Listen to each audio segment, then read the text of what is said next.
হরমুজে নতুন রুটের মানচিত্রে একমত ইরান ওমান, সমঝোতার শর্ত মানলে খুলবে নৌপথ বলছে তেহরান। ইন্দোনেশিয়ায় ভূমিকম্পে প্রাণহানি বেড়ে ৫১, ৩ শতাধিক আফটার শকে ব্যাহত হচ্ছে উদ্ধার কাজ। এবার ভানুয়াতুতে ভূকম্পন। এবং বিশ্বজুড়ে দুর্যোগের তাণ্ডব, ইউরোপে দাবানলের বিধ্বংসী রূপ, বন্যায় বিপর্যস্ত যুক্তরাষ্ট্র, ৭ জনের মৃত্যু, নাকাল এশিয়াও। স্বাগত গ্লোবাল টাইমে বিশ্বের নানা প্রান্তের খবর নিয়ে আপনাদের সঙ্গে আছি মেহেরুন্নেসা মেঘলা। দেখছিলেন শিরোনামগুলো। হরমুজ প্রণালীতে নিরাপদ নৌ চলাচলের জন্য ওমানের সঙ্গে একটি নির্দিষ্ট রুটের মানচিত্র নিয়ে একমত হয়েছে ইরান। স্বাভাবিক বাণিজ্যিক জাহাজ চলাচল পুরোপুরি চালু করতে যুক্তরাষ্ট্রের নৌ অবরোধ ও সামরিক হুমকি বন্ধ সহ আরও কিছু শর্ত পূরণ করতে হবে বলে জানিয়েছে তেহরান। এদিকে মধ্যপ্রাচ্যে যাচ্ছে পারমাণবিক শক্তি চালিত মার্কিন বিমানবাহী রণতরী USS জর্জ ওয়াশিংটন। এমন প্রেক্ষাপটে নতুন সংঘাতের শঙ্কা করছেন অনেকে। সর্বশক্তি দিয়ে ইরানকে ঘায়েল করতে মরিয়া যুক্তরাষ্ট্র।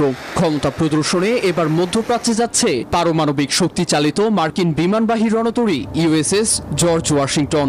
এমন প্রেক্ষাপটে 2 সপ্তাহের মধ্যেই নতুন সংঘাত শুরুর আশঙ্কা করছেন অনেকে। সামরিক উত্তেজনা বাড়লেও কূটনৈতিক তৎপরতায় মনোযোগী তেহরান। এরই মধ্যে ওমানের সঙ্গে বৈঠকও করেছে তারা। এই বৈঠকে হরমুজ প্রণালীতে নতুন নৌ রুটের বিষয়ে একমত হয়েছে দুপক্ষ, জানিয়েছে ইরানের পররাষ্ট্র মন্ত্রণালয়ের মুখপাত্র ইসমাইল বাঘাই। হরমুজে অস্থিতিশীলতা যুক্তরাষ্ট্র ও ইসরায়েল শাসনের অবৈধ কার্যকলাপের ফল। রাষ্ট্র হিসেবে ইরান নিজের স্বার্থ ও জাতীয় নিরাপত্তা রক্ষায় প্রণালী ঘিরে পদক্ষেপ নিয়েছে। এছাড়া হরমুজ প্রণালী পুরোপুরি খুলবে কিনা তা ওয়াশিংটনের স্বাক্ষরকৃত স্মারক বাস্তবায়নের উপর নির্ভরশীল বলে জানান দেশটির পররাষ্ট্রমন্ত্রী। ইসলামাবাদ সমঝোতা স্মারকে যুদ্ধের সমাপ্তির কথা বলা হয়েছে। যুক্তরাষ্ট্র তা লঙ্ঘন করেছে। সব শর্ত বাস্তবায়ন না হলে হরমুজের বিধিনিষেধ থাকবে।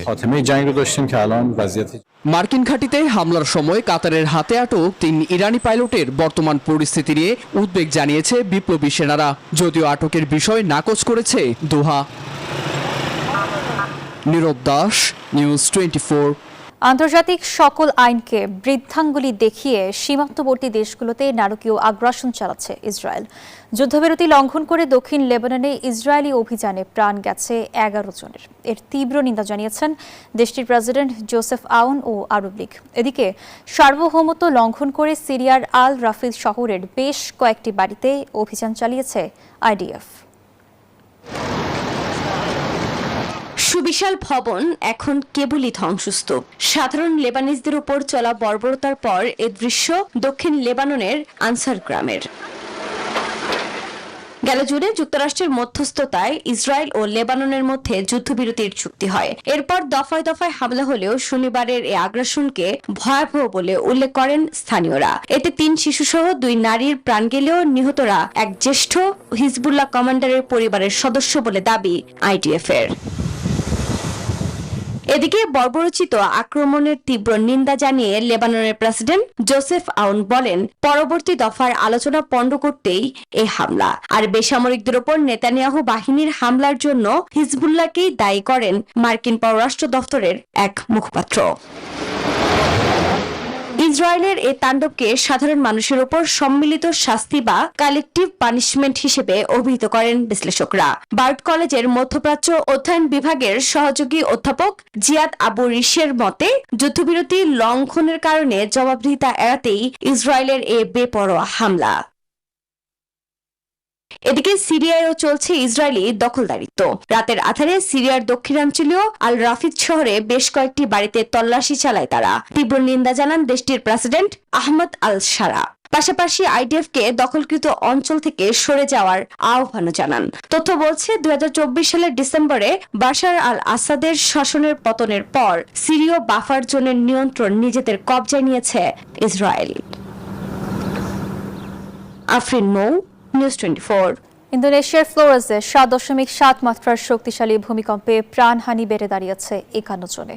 পরপর 3 শতাধিক পরাঘাত বা আফটার ম্যাথ উদ্ধার কার্যক্রমকে ঠেলে দিয়েছে চ্যালেঞ্জের মুখে। আশঙ্কা করা হচ্ছে প্রাণহানি আরও বাড়তে পারে।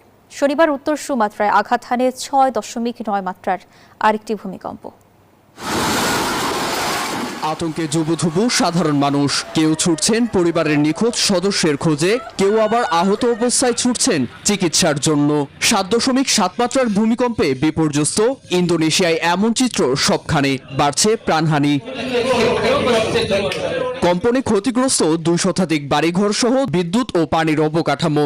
এতে পরিবার নিয়ে অস্থায়ী শিবিরে ঠাঁই নিতে বাধ্য হয়েছেন দেশটির নাজেকিও এলাকার প্রায় 2000 বাসিন্দা। সেখানেও তাঁবু, চিকিৎসা সরঞ্জাম, খাদ্য ও পানীয় সংকটে ভোগান্তি এখন চরমে। নিরাপদে সরে আসলেও পরিস্থিতি ভিন্ন। এখনো একটি তাঁবুও দেওয়া হয়নি। এখানে 2টি শিশু আছে, তারা ভোরের শিশিরের মধ্যে ঘুমাচ্ছে। সরকারের উচিত বিষয়টির দিকে নজর দেওয়া।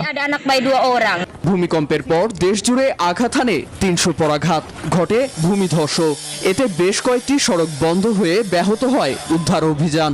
3টি হেলিকপ্টার ও একটি জাহাজ মোতায়েন করা হলেও উদ্ধার অভিযানে বেগ পেতে হচ্ছে। এমন অবস্থায় ক্ষতিগ্রস্তদের কাছে 50,000 ত্রাণ সামগ্রী পৌঁছে দেওয়ার নির্দেশ দিয়েছে দেশটির সরকার। শনিবার ইন্দোনেশিয়ার উত্তর সুমাত্রা দ্বীপে আঘাত হানে 6.9 মাত্রার আরেকটি ভূমিকম্প, যার উৎপত্তি স্থল ভূপৃষ্ঠের 172 কিলোমিটার নিচে হওয়ায় বড় ধরনের ক্ষয়ক্ষতি হয়নি। নীরব দাস, নিউজ 24। কলম্বিয়া ও ইন্দোনেশিয়ার পর এবার শক্তিশালী ভূমিকম্পে দক্ষিণ প্রশান্ত মহাসাগরীয় দ্বীপরাষ্ট্র ভানুয়াতু। রোববার দেশটির উপকূলের কাছে আঘাত হানা ভূমিকম্পটির মাত্রা ছিল রিক্টার স্কেলে 6.1। এমন তথ্য জানিয়েছে আনাদোলু এজেন্সি। কম্পনের পর তাৎক্ষণিকভাবে কোনো হতাহত বা ক্ষয়ক্ষতির খবর পাওয়া যায়নি। ভূমিকম্পটির উৎপত্তিস্থল ছিল ভূপৃষ্ঠের 155 কিলোমিটারের বেশি গভীরে। কোনো সুনামি সতর্কতাও জারি করা হয়নি।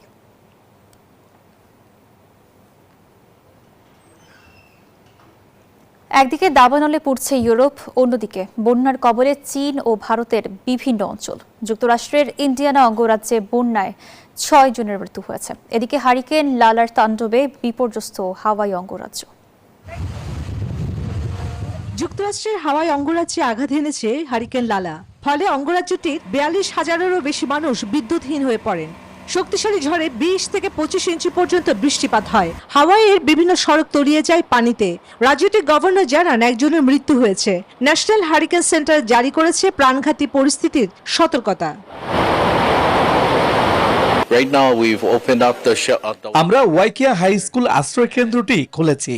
এই জায়গায় প্রায় 200 জনের মতো ব্যক্তিকে আশ্রয় দেওয়া হয়েছে। এদিকে যুক্তরাষ্ট্রের ইন্ডিয়ানা অঙ্গরাজ্যে বন্যায় কয়েকজনের মৃত্যু হয়েছে। বিদ্যুৎহীন হয়ে পড়েছেন 1.5 লাখ মানুষ। পরিস্থিতি মোকাবেলায় রাজ্যের গভর্নর মাইক ব্রন এরই মধ্যে জরুরি অবস্থা ঘোষণা করেছে।